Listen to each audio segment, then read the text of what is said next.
Hi, it's Marnie Pearson and Sue Painter back with the online business reality show, the Marnie and Sue Peep Show, where we pull back the curtains on our businesses and share the good, the bad, the ugly, the sad, whatever. so, anyway, we're going to talk a little bit about my event in Utah, and then Sue's got, let's see, we're both going to NAMS in March. And Sue, what was it you said you were going to talk about? Oh, your what you're working on, your ad revenue, your ads and everything, right? Yeah. So, Yeah. okay, all right. So, yeah, so I just got back from Salt Lake City, and I did an event there for Simply Healed practitioners on how to really how to make marketing easier. It was kind of an interesting experience for me because I had a system I took them through to identify their audience and really get inside their heads and use that to create, say, sales pages or products or services, and took them through a template. But I started off by just asking them to tell me why they were there and what they were trying to do with their businesses. And the interesting thing is most of them felt overwhelmed by marketing and wanted it to be easier. And so it worked out really, it was a fun class. I think I nailed that class better than I have about any training, even if I do say so myself. But it was easier to teach them because they're inside the heads of their market. They know what their fears are. They know what their hopes are. They know the negative self-talk that they've got going on in their heads. And so I was able to help them utilize that inside knowledge they have as energy practitioners to create their sales materials or blogs or Facebook posts or whatever, and it's easy for them if they'll use what's at their fingertips. So it was really fun. I think you make a good point, Marnie, because so many times I have people who want to work with me and they want me to help them write copy or help them figure out what their pricing strategy should be. And 5 will get you 10. Most of the time they do not have their target market specifically identified, or if they do, they haven't really thought about the things you're just talking about, like inside their heads.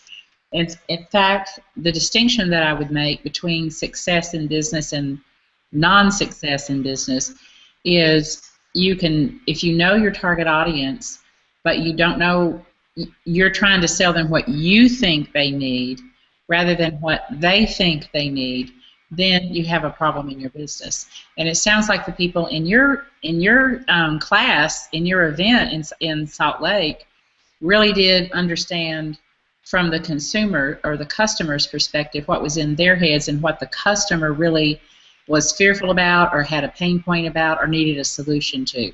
When you know that, it's much, much easier. You know, I had somebody talk to me the other day who wanted to create something for a demographic group, a young demographic group, and I couldn't ever figure out why they would need that. It was she believed that they needed it, but these 20-year-olds probably don't believe that they need it, and that's a much, much harder sell. So that's cool that they were in their customers' heads. You're right, it makes it a lot easier. Yeah, it was fun because, normally I'd have to have somebody, okay, go take these questions, go interview some prospective clients, try to get them to open up to you and tell you what they're thinking, what they're feeling. And with these people, I was just like, okay, jot it down, and they were just writing away. They knew exactly what the fears and everything that was going on inside of this. I had to pick one person, let's just pick one person with one problem and go through that. And so it was fun to see them realize that marketing didn't have to be so hard. Well, will there be a follow-on for them, do you think? Do you think you'll go out there again or work with them one-on-one? Or I'm going out in March, and several of them are interested in my virtual product creation class. So now if they know their audience, now let's create a product or a service for them beyond just the hours for dollars thing. So they seemed interested in that, and I got to send them an email about it today. I'm behind on trying to catch up. So yeah. Okay. Anything else you want to spill the beans about while you were in Salt Lake? I had a really good Valentine's Day. I had a really good Valentine's week. Let's just put it that way. So, Oh, that's good. And it sounds like you're already heading back out there next month in March. yeah, yeah. And I may go back in May or so and do a Yeah, follow up for the next one that I'm doing. So we'll see yeah, how it goes. that's cool. That's cool. Well, another thing that Marnie and I wanted to just mention to our audience is um, we actually met years ago in Atlanta when Marnie and I both started attending NAMS, which stands now for Novice to Advanced Marketing Systems, and it's a twice a year conference in Atlanta for people who do online marketing. It used to be called Niche Affiliate Marketing Systems because it was primarily for people who did affiliate marketing, but that's not so much the case anymore.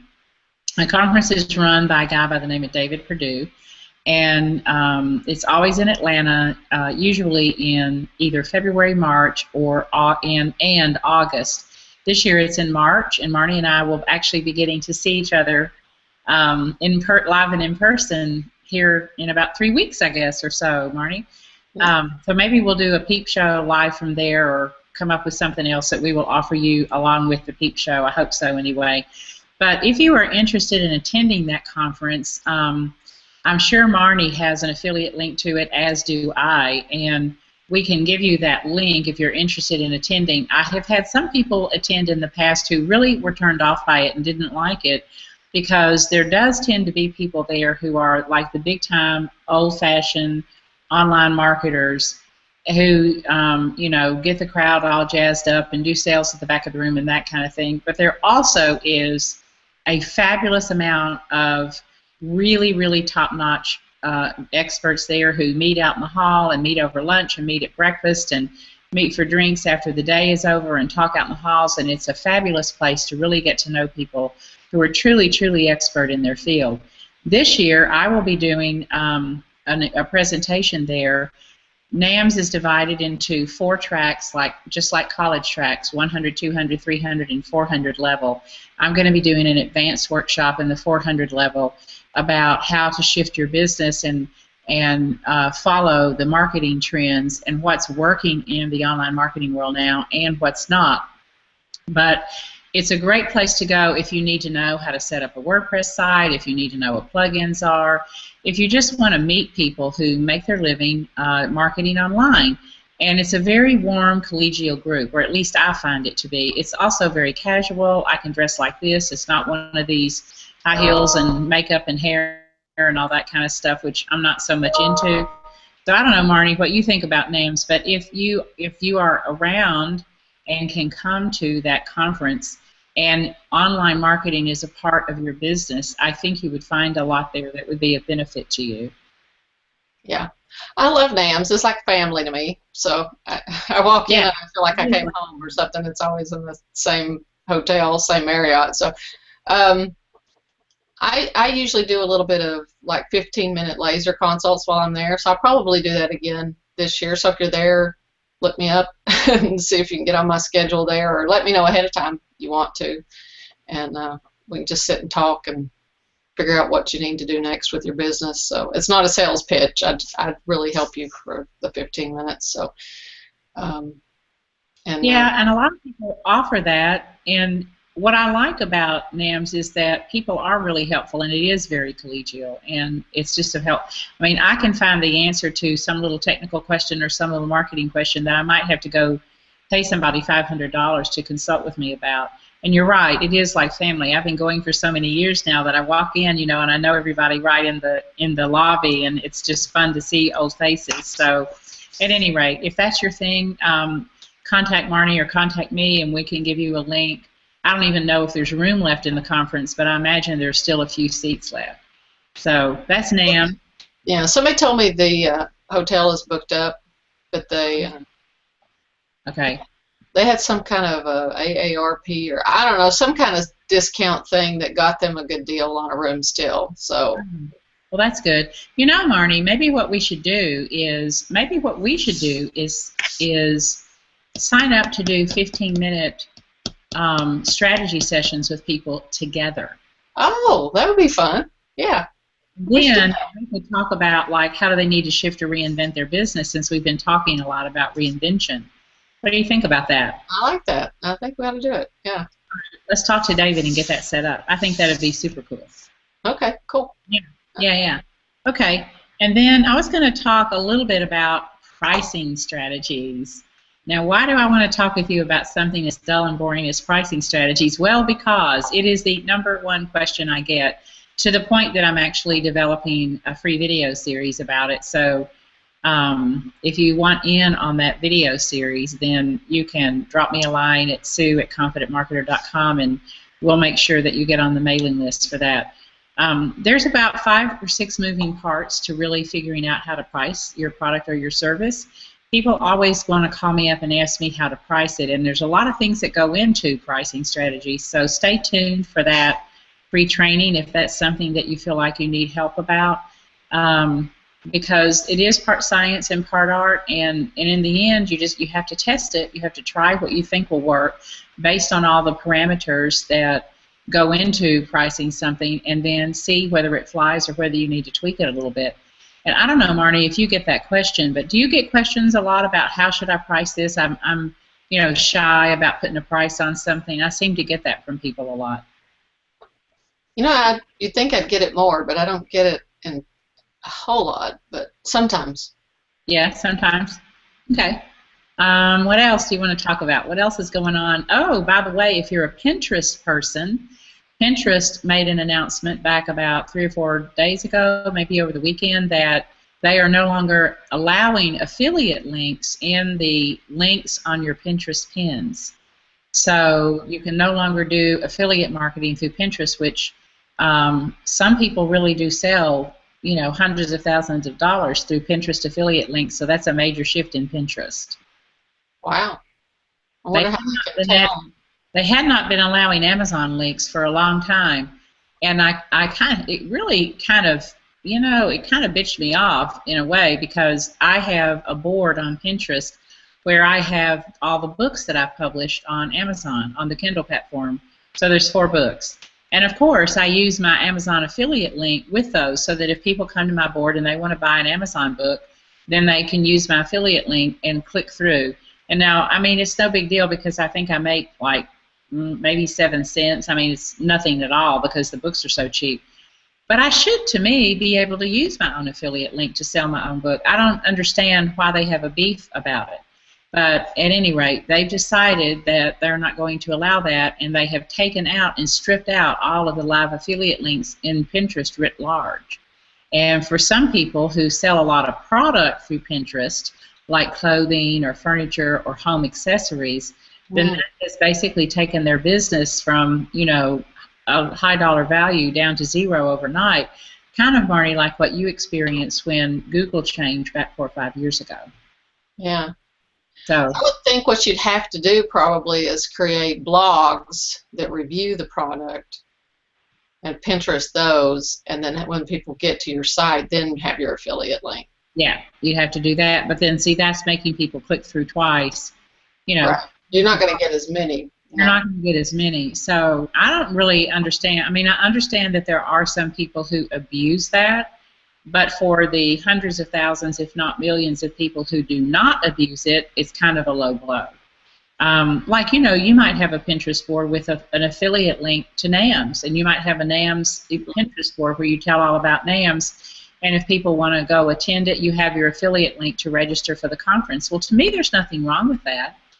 Right. We all make money off of mentioning things to people word of mouth, and so I don't get why that's such a bad deal. But at any rate, that's what Pinterest has done. They may shoot themselves in the foot with that. They might make their I don't know. I mean, I don't know what's going to happen with that. I talked to one gal who is a Pinterest expert, and her opinion was, well, it's going to take care of a lot of the spammy stuff that's on Pinterest. And maybe I'm not on Pinterest enough that I don't really see all that much spammy stuff. I enjoy trolling through it. I like to look at home accessories, and I like to look at color charts, like if I'm picking out paint, for a room or something like that. And, so I don't know. I've enjoyed Pinterest. I hope it doesn't change it all that much. I can't say that I've actually purchased a lot of things through a Pinterest link, But if I saw something that I liked and there happened to be a link on Pinterest, I would more than likely use it rather than taking the time to go to the original website and trolling and trying to find the item. Yeah. So, I don't know. I guess it'll be interesting to see what happens in the next few weeks with that. I heard a little chatter when it first happened over the weekend, but I haven't heard many people saying anything about it since then. Hmm. We've got some comments. Oh, okay. Joanne Musa's got some comments. She said, "Yay, I'll get to see both of you in person." She's going to be there. Can't wait. And Oh, really? she's coming with me. Great, Joanne. Yeah. And how do we get into the workshops? David usually has some scheduling stuff ahead of time that you can schedule. The schedule is already up. When you register for NAMS, you'll be sent a link to go onto the dashboard, and you can actually sign up for what session you want to attend now, because it's only a couple of weeks out.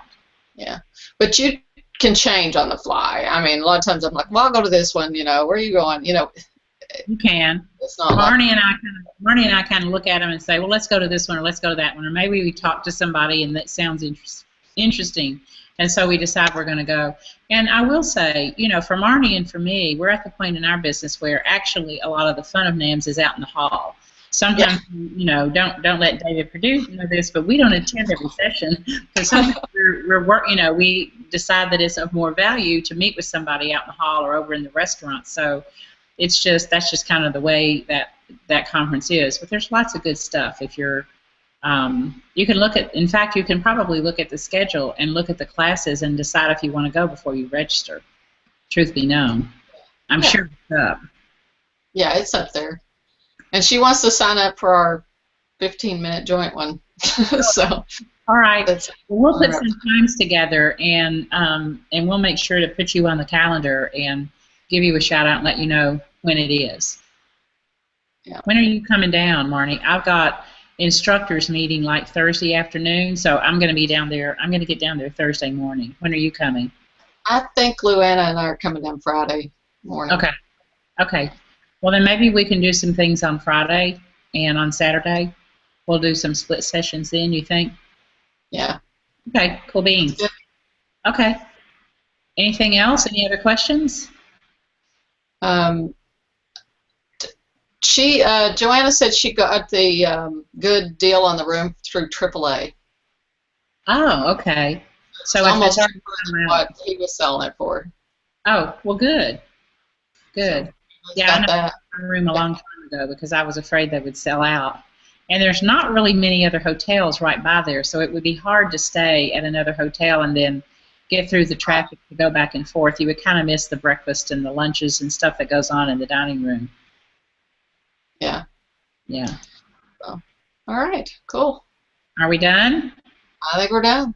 Well, it's good to see you. I'm glad you're back from your trip to Salt Lake, and it was Salt Lake, right? Was it elsewhere in Utah? Yeah. And it sounds like your event went great, so congratulations to you for that. And we will see you guys next week. And you know what, Marnie? I forgot to look ahead of time. Do you know when we're meeting next week? I don't. I forgot to look.